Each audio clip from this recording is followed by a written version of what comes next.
warahmatullahi wabarakatuh.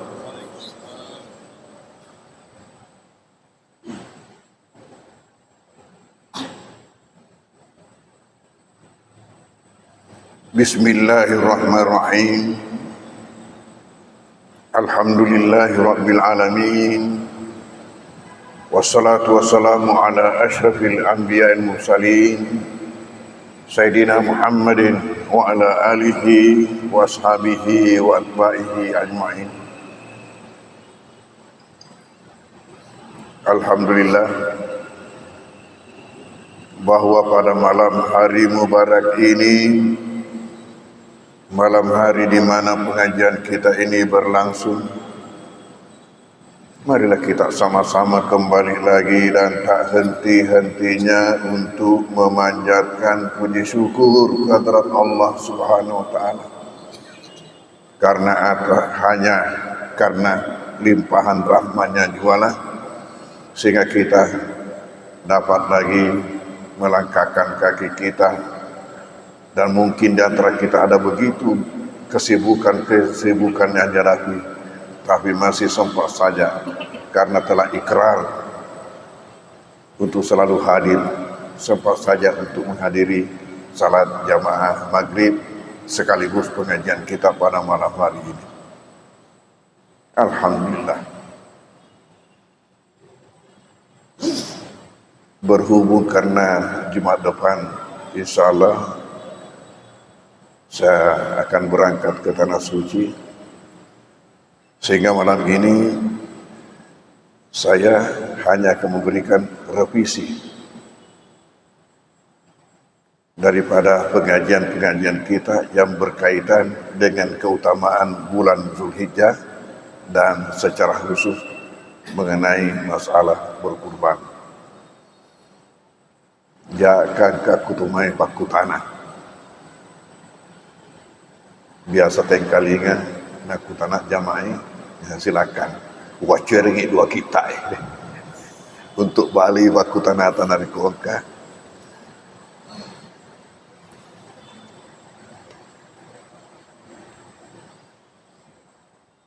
Yaku mengenai takat bere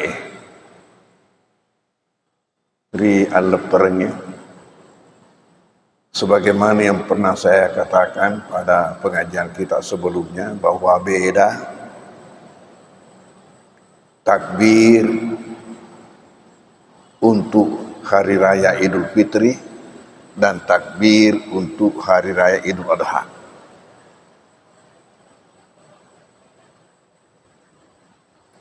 Takbir untuk hari raya Idul Fitri itu istilahnya namanya at-takbir al-mutlaq.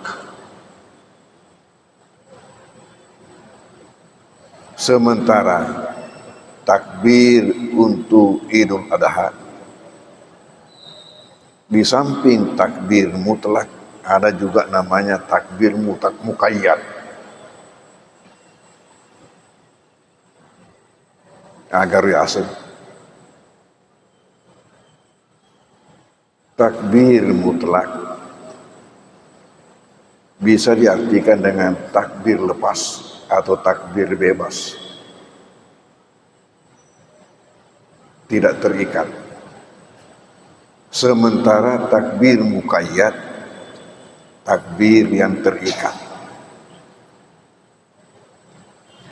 Untuk Idul Fitri, takbirnya hanya takbir mutlak, yaitu waktunya hanya pada malam Lebaran, tidak dijadikan takbir sebagai pengganti zikir sesudah salat hingga berakhir ketika kita sudah salat Idul Fitri. Jadi waktunya malam Lebaran, subuhnya, paginya. Ketika kita selesai salat Id, sudah tidak ada lagi.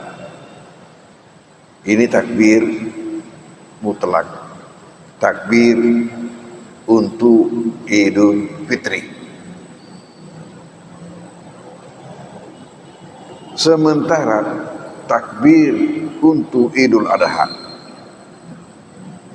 di samping takbir mutlak, takbir yang pada malam harinya, subuh harinya sampai salat idnya, juga ada takbir sesudah salat.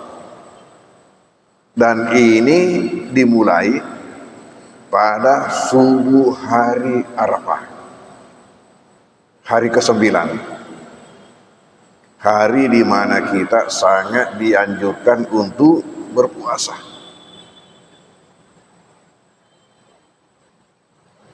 Dimulai begitu selesai salat subuh hari Arafah, hari ke-9, langsung kita takbir sebagai pengganti zikir.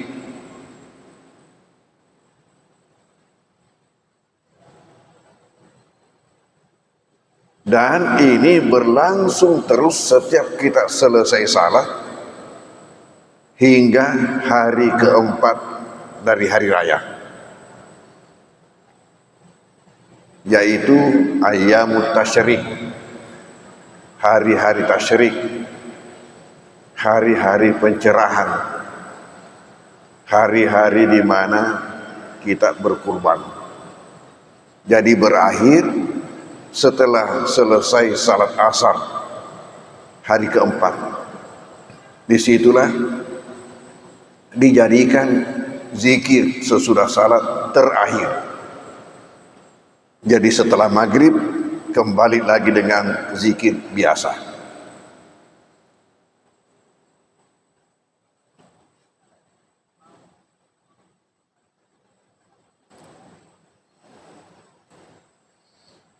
Apa yang saya katakan tadi ini disebutkan di dalam kitab ini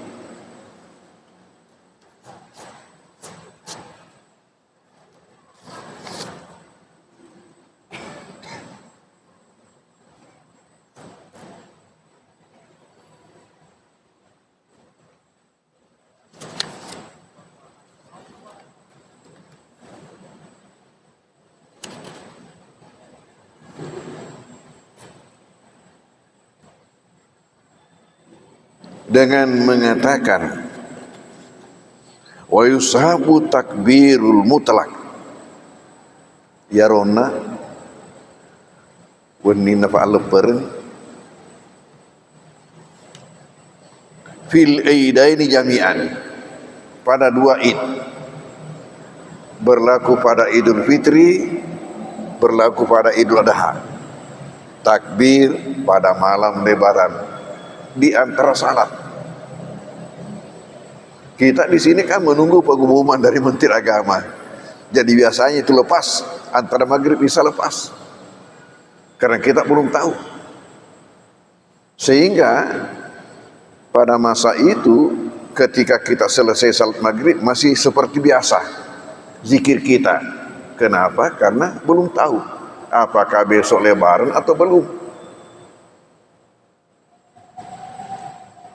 Yang biasa terjadi nanti kita sesudah salat isya malah pada hari Lebaran Idul Fitri yang lalu itu lama sekali baru kita dengarkan pengumumannya. Yang kasihan itu saudara-saudara kita yang ada di Papua, karena beda 2 jam dengan di Jakarta. Ini berlaku pada semua Idul Fitri, Idul Adha, yang malam lebarannya itu sampai paginya. Wa awal waktu fil aidaini, adapun awal waktunya pada 2 id,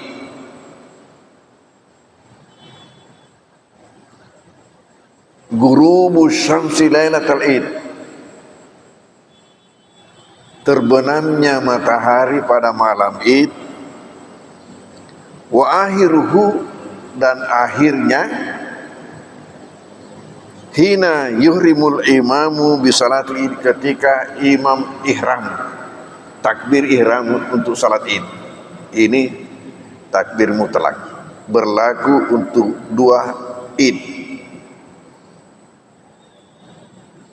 illal hajj, kecuali haji. Wala yukabbiru lailata idil adha. Jamaah haji itu tidak takbir pada malam Idul Adha. Kan Idul Adha hari ke-10. Jadi malamnya ketika berada di Musdalifah, malah sampai berada di Mina, belum takbir yang itu. Bal syiarhu talbiyah, malah syiarnya talbiyah.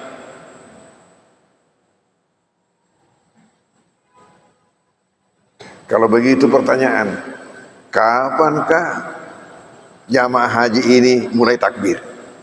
Karena katanya malamnya tidak, malah talbiyah.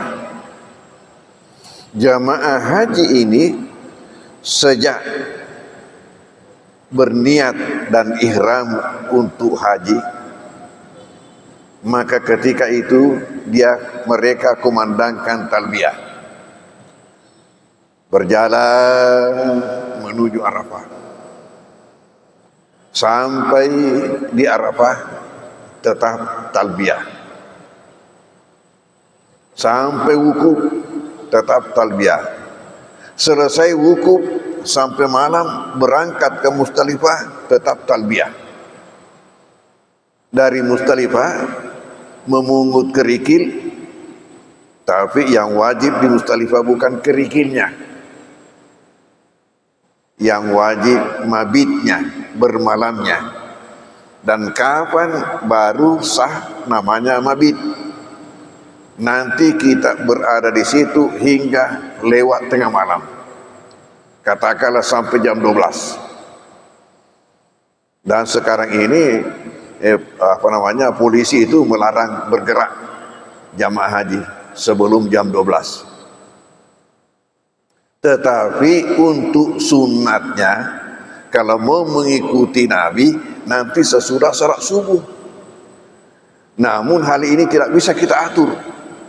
Selalu kondisi yang menentukan. Kondisi yang menentukan.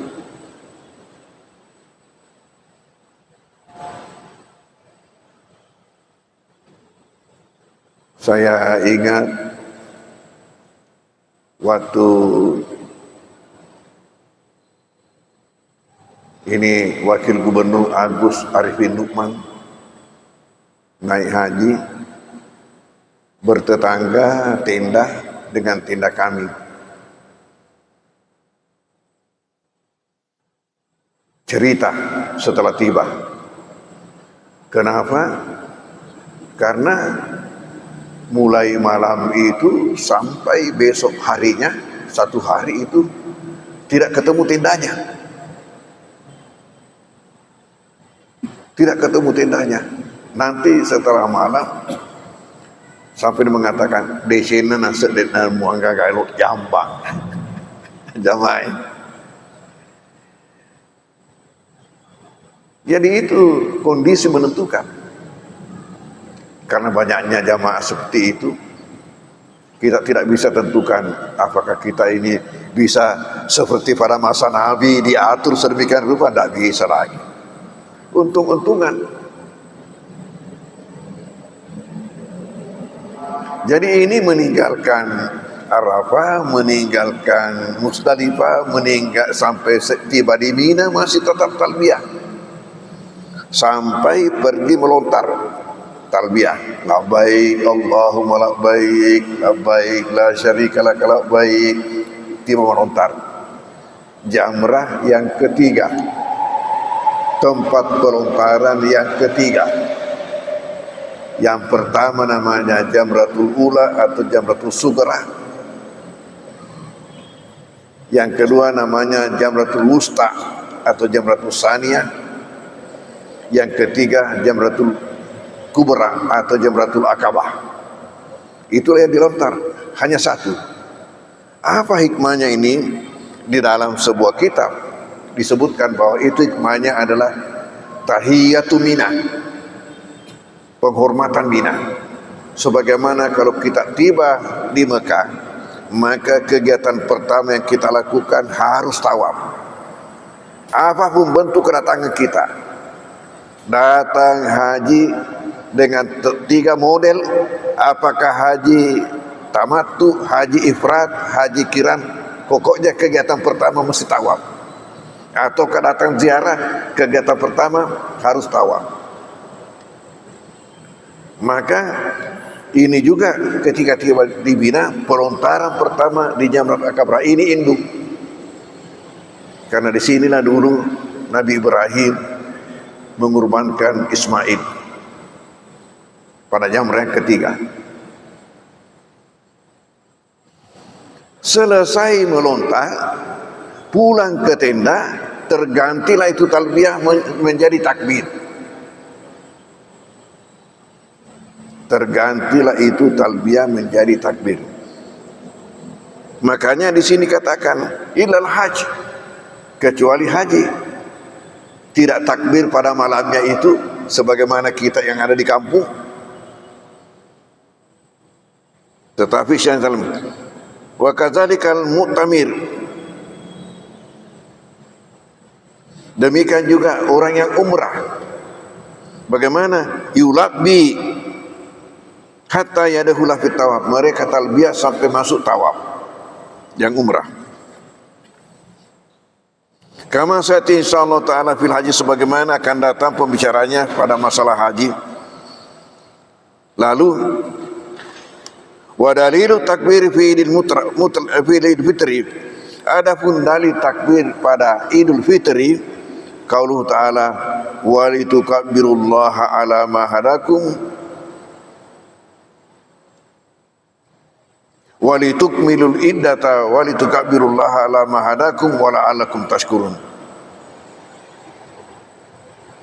Wa qis alaiha Idul Adha, dan dikiaskan untuk salat Idul Adha. Lidzalika kana takbiru lailatul fitri akidun min takbiri lailatul adha. Oleh karena itu takbir pada malam Idul Fitri itu adalah lebih kuat daripada takbir Idul Adha. Ini takbir pada malam Lebaran hingga memasuki salat Id. Amma takbir muqayyad, adapun takbir muqayyad yaitu takbir sesudah salat yang menjadi pengganti zikir akibat salati fi Idul Adha, itu sesudah salat pada Idul Adha, lijtima'il ummati alaihi, karena ijma'nya, sepakatnya ulama-ulama umat atasnya. Wa nakal khalfu anis salaf, sebagaimana ulama-ulama yang di belakang itu meniru mengikuti ulama-ulama terdahulu. Kapan dimulainya? Wa yabda'u min subhi yaumi Arafah, dimulai pada subuh hari Arafah, ila asri akhir ayam tasyrik, sampai asar, itu sampai salat asar akhir hari-hari tasyrik. Lima rawahul Baihaqi, sebagaimana hadis yang diriwayatkan oleh Imam Al-Baihaqi an Umar, dari sahabat Umar, wa Ali wa Bani Abbas radhiyallahu anhum, annahum kanu yukabbiruna, bahwasanya mereka itu takbir minas subhi, dari salat subuh, yauma Arafah, pada hari Arafah, ilal asri, sampai pada salat asar, akhir ayam tasyrik, akhir hari-hari tasyrik.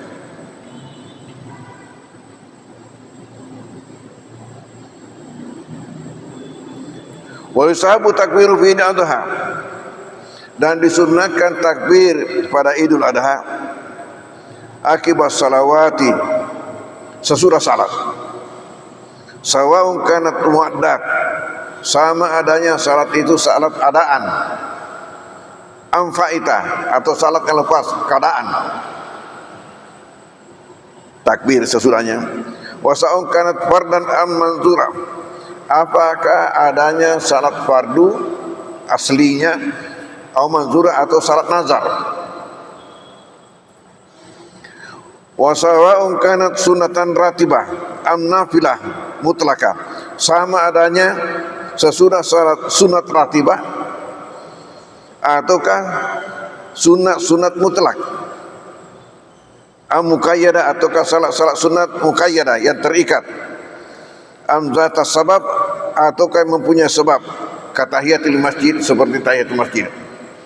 Jadi berarti sini na sempajangi purai takbir ki ngapoke sempaja perlu sempaja sunnah ya, sempaja pas sepi waktu sampai tahiyatul masjid.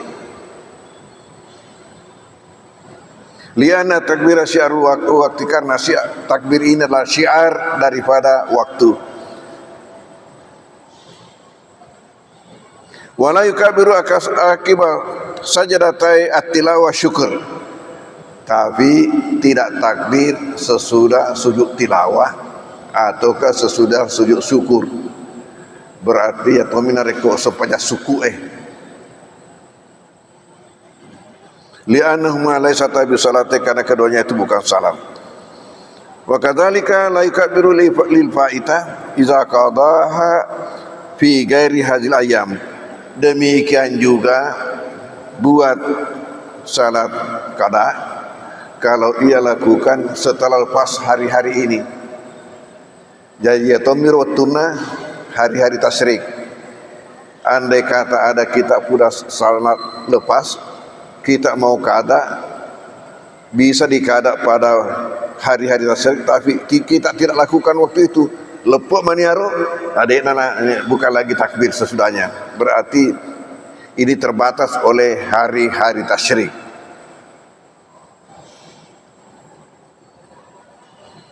Lianna takbir hasun fi ayam, karena takbir adalah khusus untuk hari-hari ini.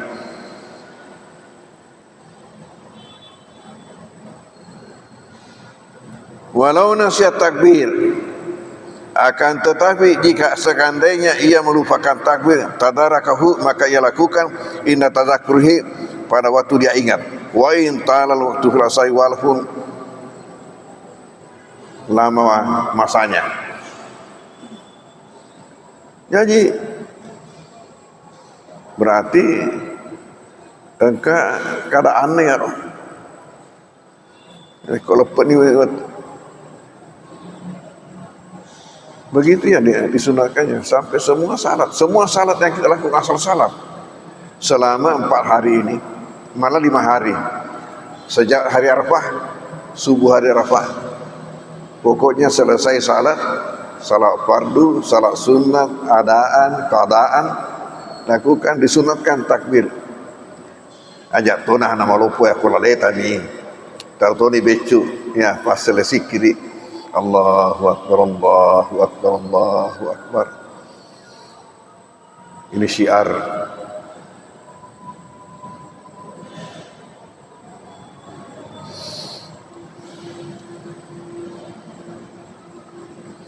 Wayang kadiu takbir, dan terputuslah, berhentilah takbir ini ba'da salatil asri, sesudah salat asar, bin akhir ayami tasyrik, pada akhir hari-hari tasyrik.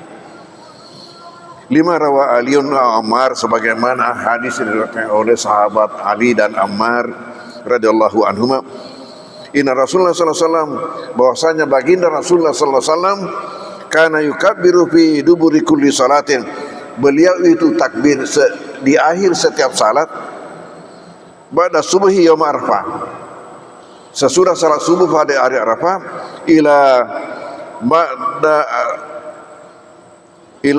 salatil asri fi akhir ayam, sampai sesudah salat asar pada akhir ayam tasyrik. Jadi ini dalil yang paling kuat, karena langsung menyebutkan yang dilakukan. Kalau tadi itu yang dilakukan sahabat-sahabat, riwayat Al-Baihaqi.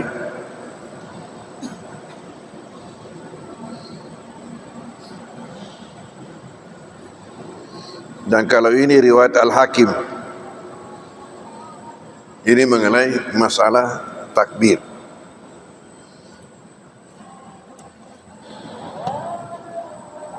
Yang lainnya, yang berkaitan dengan masalah kurban.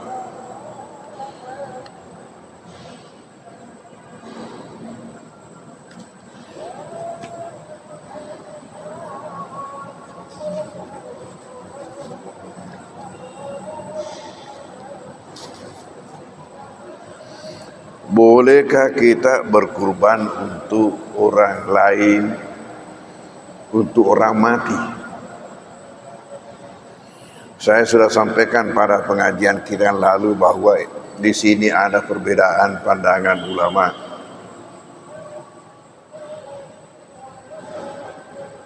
Ada yang mengatakan tidak boleh kalau tidak diwasiatkan sewaktu hidupnya. Ini pandangan Syafi'i. Ada juga yang mengatakan tidak boleh kecuali kalau dia sudah tunjuk pada waktu maka robangi mati harus sapi ngiru. Tiba-tiba dia mati sebelum tiba masanya. Ini pendapat Maliki. Ada juga yang berpendapat bahwa boleh-boleh saja walaupun dia tidak wasiatkan, dia tidak tuju, selama kita memiliki ahli waris memiliki kemampuan untuk itu dan mau berbuat bakti kepada orang tuanya. Ini pendapat Hambali dengan pendapat Hanafi.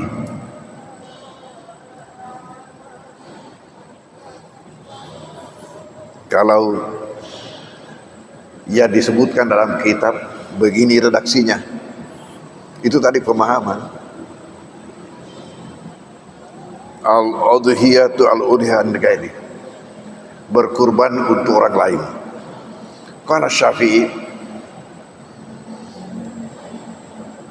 ulama Syafi'i berkata, la yudahha anil gairi bi gairi isnihi, tidak boleh berkorban untuk orang lain tanpa izinnya. Wala an mayyitin illam yusibiha, dan tidak juga berkorban untuk orang mati kecuali apabila ia wasiatkan. Liqauli ta'ala, karena firman Allah Ta'ala dalam Al-Quran, wa alaysal insani illa ma sa'a, tiada buat setiap orang itu kecuali berdasarkan usahanya. Fa in ausa bihajata, tapi apabila dia wasiatkan sebelum dia mati, maka boleh. Wabisahi, takalah dan dengan wasiatnya itu sah buat dia. Wajib tasadduq bijamiha alal fuqara, tapi wajib disedekahkan semuanya. Semua kurbannya itu wajib disedekahkan kepada fakir miskin. Walaysa limudahiha wala lighairihi minal aghniyai al-aklu minha, dan tidak boleh bagi orang yang berkurban tadi itu, tidak boleh juga bagi orang lain daripada orang-orang kaya untuk makan dia. Li ta'adzuri izinul maiti fil akli, karena uzurnya izin orang mati. Dek mudah lolongin para mesina teman tewe. Jadi napasanya pinas nampak di para mesin maka di muanre bisa mereka makan. Wakal Malikiyah berkata, ulama-ulama Maliki berkata, wa kuriha fi'luha ammaitin, makruh dilakukan untuk orang mati, illam yakun ayyanaha qabla mauti, jika ia tidak tentukan sebelum mati semasa hidupnya. Fa in ayyanaha bi ghairi nazar, kalau dia tentukan tapi bukan nazar, yajibu lil warisi infadha, wajib kepada ahli waris untuk melaksanakannya. Ini Malikiyah. Wa qala Hanafiyah wal Hanabila, sementara ulama-ulama Hanafi, mazhab Hanafi, dan ulama-ulama mazhab Hambali, ulama-ulama Mekah ini Hambali, tuzbahul adhiyatu ammayitin, dipotongkan kurban itu untuk orang mati.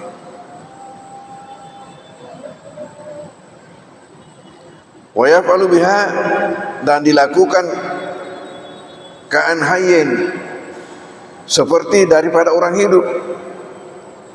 minat tasadduqi wal akli, disedekahkan, dimakan, sama saja dengan yang lain.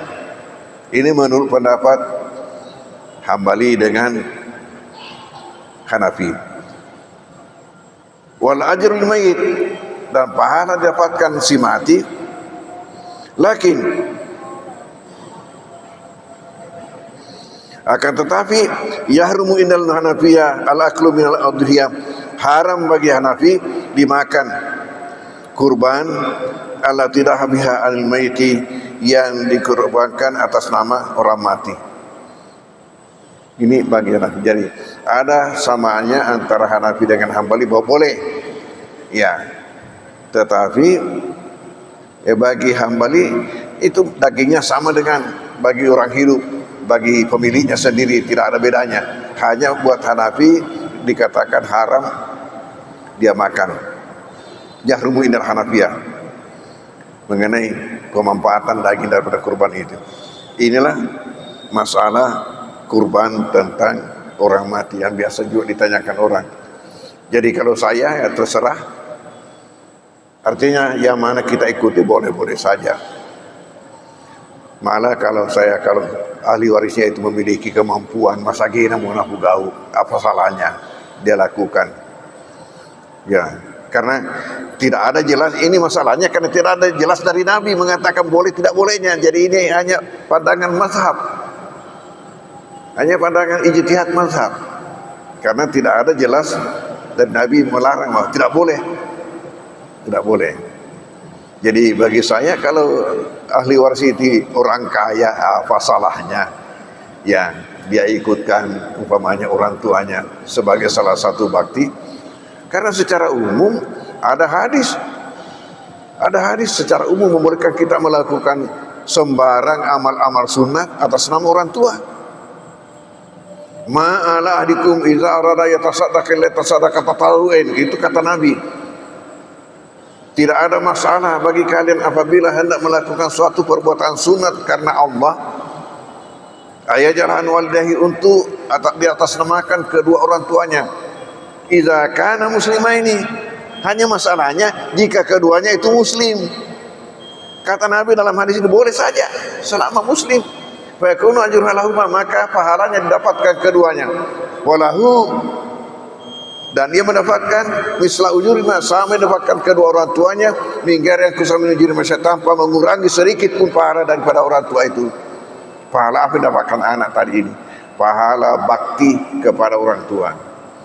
Jadi saya ikuti ini bahwa untuk berkurban sama saja dengan yang lainnya, selama anak itu memiliki kemampuan kelonggaran melakukannya, dan dia mau berniat untuk orang tuanya berbuat baik, apa salahnya? Sekira inilah bahasan kita pada malam hari ini. Wabillahi taufiq wa irsyad. Bismillahirrahmanirrahim. Sallallahu alaihi wasallam. Allahumma anfa'na bima 'allamtana wa 'allimna ma yanfa'una warzuqna ilma yanfa'una. Wa sallallahu alaihi wasallam. Warahmatullahi al-Fatihah. A'udzubillahi minasy-syaithanir rajim. Bismillahirrahmanirrahim. Alhamdulillahirabbil arrahmanirrahim maliki yaumiddin. Iyyaka na'budu wa iyyaka nasta'in. Ihdinas siratal mustaqim. Siratal ladzina an'amta 'alaihim ghairil maghdubi 'alaihim waladdallin. Amin. Wassalamualaikum warahmatullahi wabarakatuh.